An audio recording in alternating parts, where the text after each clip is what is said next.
এই আমি কসম খেলাম, মজনু যতদিন না ঠিক হবে আমি আর খাবো না।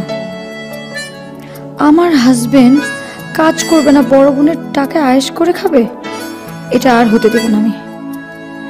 একটা শাস্তি করতেই হবে। আজকে জয়িতাপু আসো, জয়িতাপুর সাথে কথা বলে একটা প্ল্যান করব। আচ্ছা ভাই, এই যে আপনি আমাকে খাওয়ানোর জন্য আপনার সব টাকা খরচ করে ফেললেন, এখন আপনি বাসায় ফিরবেন কি করে? ওই বাস কন্ডাক্টরকে বলবো যে টাকা নাই, মাইন্ড করবে কিন্তু খুব একটা খারাপ ব্যবহার করবে না, তাই না? এছাড়া তো মানে আমার সাথে গল্প করতে করতে আর টিউশনও করতে গেলেন না, তা ঝামেলা হবে না? ওই একদিনে বেতন কেটে দিবে। আসলে কি জানেন, টিউশনিওয়ালাদের কোনো ছুটি নাই, ওদের কোনো অসুখ হওয়া যাবে না, আর বন্ধু বান্ধবের সাথে আড্ডার তো প্রশ্নই ওঠে না। তার মানে আমি আপনার আজকে অনেক বড় ক্ষতি করে দিলাম, তাই না? না না ভাই, আসলে কোনো ক্ষতি হয়নি। একজন ভালো মানুষের ভালোবাসা পেলাম, এর চেয়ে বেশি সুখের আর কি হতে পারে? আমার আসলে ইচ্ছা করছে আপনাকে আমার বাসায় নিয়ে যাই। আমার বউ খুব সুন্দর চা বানায়, তার হাতের চা খাওয়ায়। কিন্তু সমস্যা হচ্ছে যে আমার বউর সঙ্গে আমার ঝগড়া চলছে, সেই জন্য আপনাকে নিয়ে যেতে পারছি না, সরি। ও ঝগড়া, সেজন্য আপনার খাওয়া দাওয়া হয় নাই? হ্যাঁ, ওই ঝগড়া করে রান্নাবাড়ি বন্ধ করে দিয়েছে, রান্না করে নেই কিছু। আপনার ফোন নাম্বারটা আমাকে দেন। ভাই আমার তো মোবাইল নাম্বার নাই। কেন? না আমার ছিল, গত মাসে ব্যাপারটা হচ্ছে। বুঝতে পেরেছি। মানে চিন্তা করে দেখেন যে এখন একটা রিক্সাওয়ালার কাছেও ফোন থাকে, অথচ আপনি মানে প্রাইভেট টিউটর, আপনার কাছে ফোন নেই। আবার আপনার সাথে কবে দেখা হয় কি না হয়, আপনাকে তো আসলে এক কাপ চা খাওয়ানো দরকার। আপনি চলেন, আমার বাড়িতে চলেন। না না ভাই, আজকে না। না, আপনাকে আমার সাথে এখনই যেতে হবে, কিন্তু আমি আপনাকে একটা মিথ্যা কথা বলেছি। জি? মানে আমার বউ আসলে অত ভালো চা বানায় না, মানে খুবই বিশ্রী চা বানায়। কিন্তু যেহেতু আগে ভেবেছিলাম আপনি যাবেন না, সেই জন্য আমি আমার বউয়ের প্রশংসা করেছিলাম। কিন্তু এখন সত্যি সত্যি যদি আপনি যান আর আমার স্ত্রীর হাতের যদি চা খান, তাহলে তো আপনি মানে আসল জিনিসটা বুঝতে পারবেন। খুব বেশি ভালো বানায় না, কিন্তু চা খাওয়ার পর আপনাকে বলতে হবে যে ভাবি চা খুব সুন্দর হয়েছে।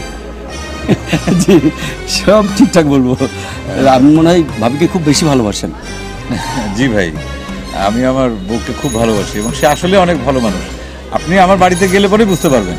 কিন্তু বউ যে আপনাকে খেতে দেয় নাই, সেজন্য তার প্রতি আপনার ভালোবাসা যে একটুও কমে নাই, এটা কিন্তু বোঝা গেল না।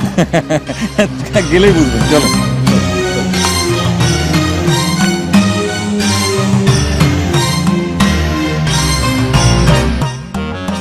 জয়িতাপু আসছে না কেন?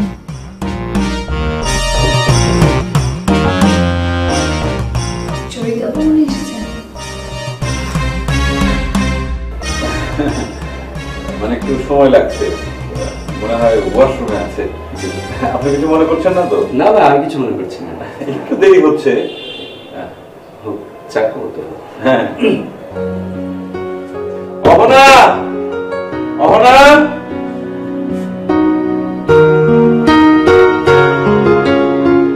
এই অহনা, অহনা। ভাইজান এত জোরে বলছেন না, আমি সে রাগ করবেন তো? না, ও রাগ করবে না, ও সেরকম মানুষই না। আর তাছাড়া যদিও বা রাগ করতো, আপনি আমার সাথে আছেন না। আর তাছাড়া একটা কথা বলি, আমাদের ফ্যামিলির সবাই খুবই পোলাইট এবং জেন্টল, মানে খুবই ভদ্র। মানে আপনি মানে কথা বললে আপনি বুঝতে পারবেন। বলেছে যার যার রাস্তা মাপতে। কিরকম তুমি এরকম একটা বোনের উপর বসে বসে খাচ্ছ? কি বললে তুমি? জয়িতা বলেছে এসব কথা? আরো বাকি কিছু শুনলে তো তোমার লজ্জায় মরে যেতে ইচ্ছে করবে। তুমি আমাকে এরকম একটা সংসার আনলে, উঠতে বসতে সারাক্ষণ আমাকে কথা শোনা। আমার মাঝে মাঝে মনে হয় নিজে সুইসাইড করি।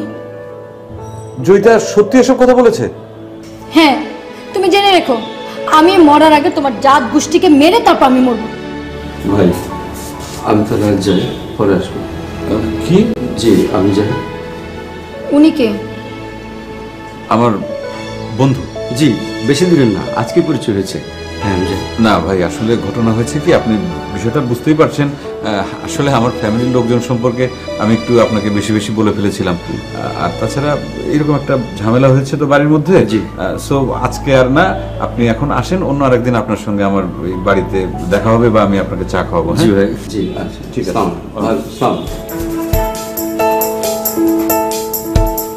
চলো, আমি এখন জয়িতার সঙ্গে কথা বলবো। এই জয়িতা, অহনা অহনা যা বললো সেটা কি ঠিক? হ্যাঁ ঠিক, একটু বাড়ি বলেনি। ঠিক জয়িতা, তুই যে এইরকম কথা বলতে পারিস আমি তো বিশ্বাস করতে পারছি না। হ্যাঁ আমি বলেছি, আমার বলতে ভালো লাগছিল না, কিন্তু তাও আমি বলেছি। তাই না? ঠিক, মানে মা মাত্র একদিন হলো ভাইয়ের বাসায় গেছে আর তুই এইভাবে বলতে পারলি? মজনু দেখ, তোর উপর আমার অনেক রাগ জমেছিল, তাই আমি বলেছি। Good, very good. এরপর থেকে আমরা কেউ তোকে আর বিরক্ত করবো না, প্লিজ তুই আর আমাদেরকে বিরক্ত করবি না।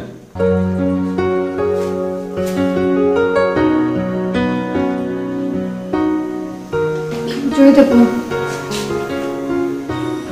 অহনা, মজনু এখন সারা জীবন আমাকে ঘৃণা করবে জানো।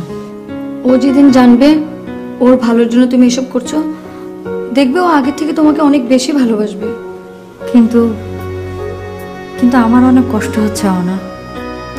শুরু যখন করেই দিয়েছো, আর কয়েকটা দিন সহ্য করো আপু, একটু কষ্ট করো। যে কষ্ট আমার, সে কষ্ট আমি সহ্য করতে পারবো,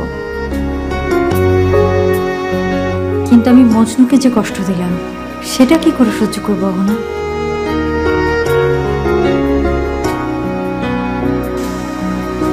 অহনা যাও, ওর কাছে যাও, এখন আর তোমাকে বেশি প্রয়োজন। যাও।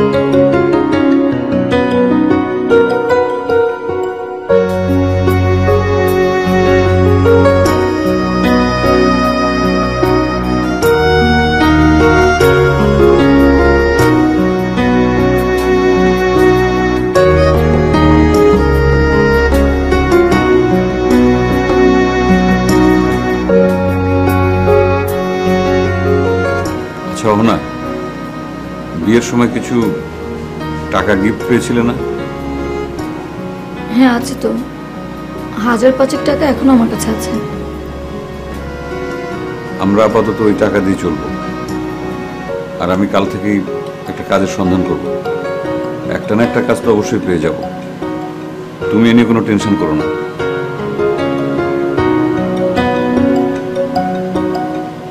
আরো একটা কথা,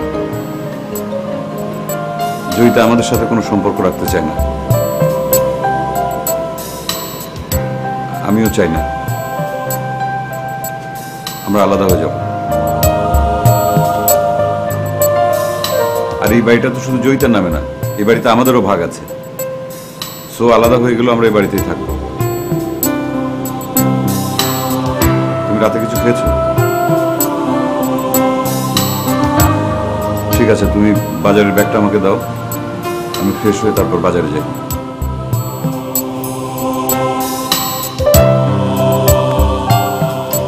সেই দিন এই ব্যাগটা নিয়ে বাজারে গেলে আজ এত কিছু হতো না। সব ভালো জিনিসের পিছনে কি এত কষ্ট করতে হয়?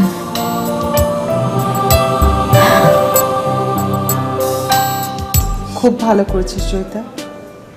আমাদের ভালোবাসা তো মজনুকে সিরিয়াস করতে পারেনি, এই কষ্টটা যদি ওকে সিরিয়াস করে।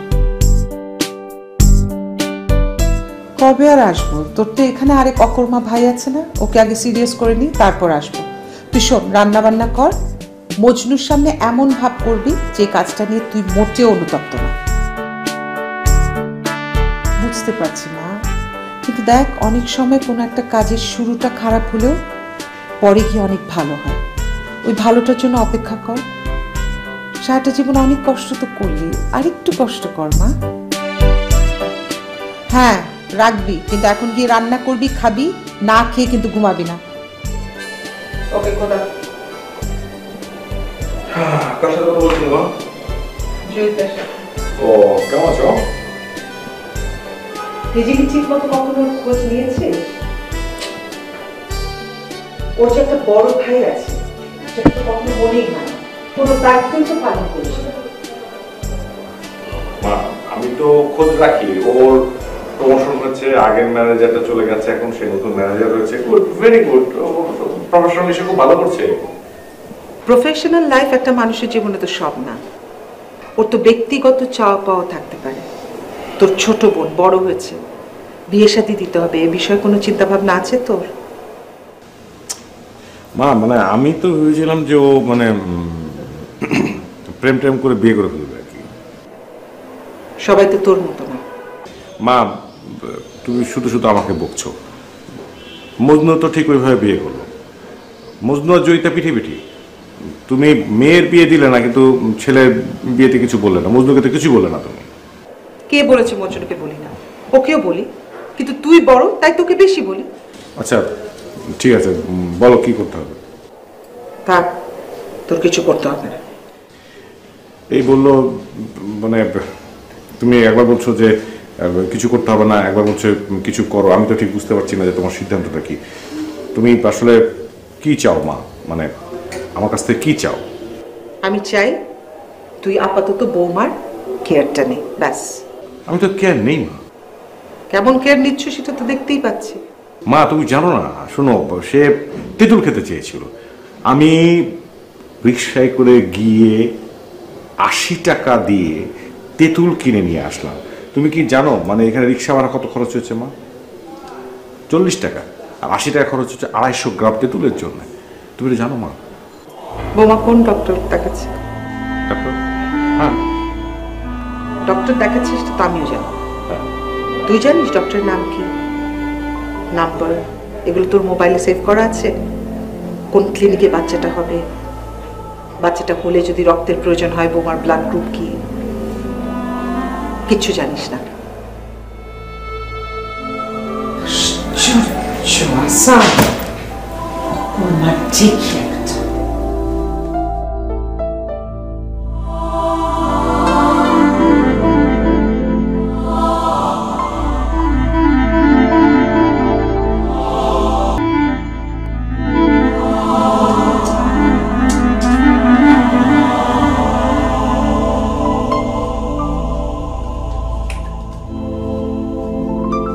অহনা, অহনা, হ্যাঁ বলো। শোনো, সে তো একা থাকতে চায়, তাকে আলাদা একা একা থাকতে দিবা, কোনোভাবেই তাকে বিরক্ত করবে না, এবং সেও যেন তোমাকে বিরক্ত না করে। আর একটা সমস্যার কথা আছে, আমাদের বেডরুম বাথরুম তো আলাদা আছে, কিন্তু কিচেন তো একটা। ওনার সাথে কথা বলে টাইমটা ঠিক করে নাও, এনে যেন কোনো ঝামেলা না হয়। আমি সকাল 8টার সময় অফিসে যাই, সুতরাং সকাল 7টা থেকে 7:30 পর্যন্ত যে কোনো সময় আমার রান্নাঘর লাগতে পারে। রাত 8টায় আমি ঘরে ফিরি, সুতরাং রাত 9টা থেকে 10টা পর্যন্ত যে কোনো সময় আমার রান্নাঘর লাগতে পারে। দুপুরে রান্নাঘর লাগবে না, কারণ আমি অফিসে থাকি। তখন তোমরা যত খুশি যতক্ষণ খুশি রান্নাঘর ব্যবহার করতে পারো। কি ওনার কথা শুনেছো? টাইমিংটা মনে থাকবে? বলো ওকে। ওকে। আর একটা কথা, কোনো জিনিস তার কাছ থেকে ধার নেবেও না, দেবেও না। এমনকি লবণ মরিচও যদি হয়, তাকে ধার দেবে না, তুমিও নেবে না। মনে থাকবে? বলো ওকে। ওকে। আর একটা কথা, যত পারবা তার সাথে কথা কম বলবা, মনে থাকবে? বলো ওকে। ওকে। এনো বাজার।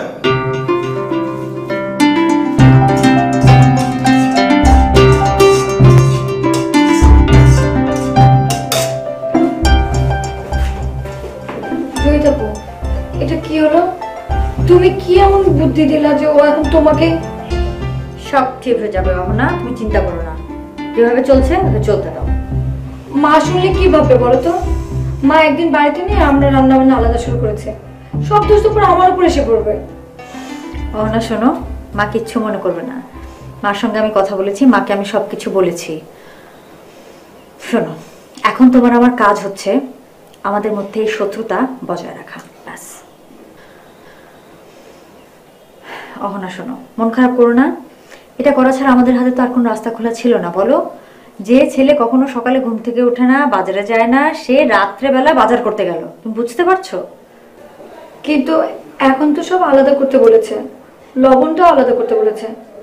সব মশলা আলাদা করবো কিভাবে? অহনা, তুমি চিন্তা করো না তো। মজনু শুধু লবণ আর মরিচ চেনে, কি মশলা লাগে, কতটুকু লাগে, এগুলোর নাম কি ও কিছু জানে? ও কিচ্ছু জানে না। শোনো, এখন যেভাবে চলছে সবকিছু সেভাবেই থাকবে, আমরা সব শেয়ার করবো, আগের মতোই সব থাকবে, কিন্তু ওর সামনে acting করতে হবে। যাও যাও যাও যাও যাও, সন্দেহ করবে তুমি থাকলে, যাও।